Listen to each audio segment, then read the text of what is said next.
किसी राज्य में एक राजा रहता था। राजा अक्सर गांव-गांव जाकर प्रजा और लोगों की समस्याओं को सुनता था और उनमें सुधार की पूरी कोशिश करता था। उसकी कर्तव्य निष्ठा के चर्चे दूर देशों तक फैले हुए थे। ऐसे ही एक बार राजा किसी गांव में प्रजा की समस्याओं को जानने के लिए भ्रमण पर निकले हुए थे।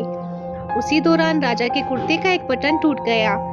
राजा ने तुरंत मंत्री को बुलाया और आदेश दिया कि जाओ, इस गांव में से ही किसी अच्छे से दर्जी को बुला लाओ जो मेरे कुर्ते का बटन लगा दे।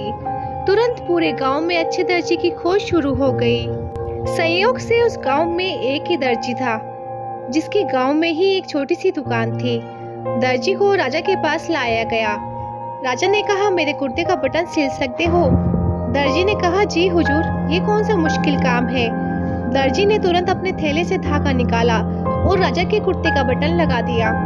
राजा ने खुश होकर दर्जी से कहा, बताओ तुम्हें इस काम के कितने पैसे दूं? दर्जी ने कहा, महाराज, ये तो बहुत ही छोटा सा काम था, इसके मैं आपसे पैसे नहीं ले सकता। राजा ने फिर कहा, नहीं, तुम मांगो तो सही, हम तुम्हें इस काम की कीमत जरूर देंगे। दर्जी ने सोचा कि बटन तो राजा के पास था ही, मैंने तो बस धागा लगाया है, मैं राजा से इस काम के 2 रुपए मांग लेता हूँ। फिर से दर्जी ने मन में सोचा कि मैं राजा से अगर 2 रुपए मांगूंगा तो राजा सोचेगा कि इतने से काम के इतने सारे पैसे मांग रहा है, कहीं राजा ये ना सोचे कि बटन लगाने के मेरे से 2 रुपए ले रहा है तो गांव वालों से कितना लेता होगा ये दर्जी। यही सोचकर दर्जी ने कहा, महाराज, आप अपनी स्वेच्छा से कुछ भी दे दे। अब राजा को भी अपनी हैसियत के हिसाब से देना था ताकि समाज में उसका रुतबा छोटा ना हो जाए। यही सोचकर राजा ने दर्जी को 2 गांव देने का आदेश दे दिया।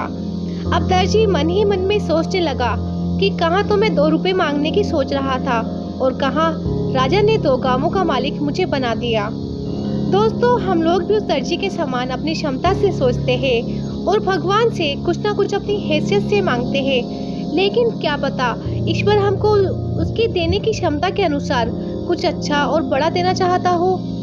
गीता में भगवान श्री कृष्ण ने कहा भी है कि कर्म करो, फल की इच्छा मत करो। जब आप भगवान पर सब कुछ छोड़ देंगे तब वह अपने हिसाब से आपको दे देगा। तो दोस्तों, ये थी हमारी आज की कहानी। अगर आप लोगों को ये वीडियो पसंद आई है तो आप इसे लाइक कर सकते हैं, शेयर कर सकते हैं और ऐसी वीडियोस रोज देखने के लिए आप हमारे चैनल लाइफ लेसन स्टोरीज को सब्सक्राइब कर सकते हैं। Thanks for watching.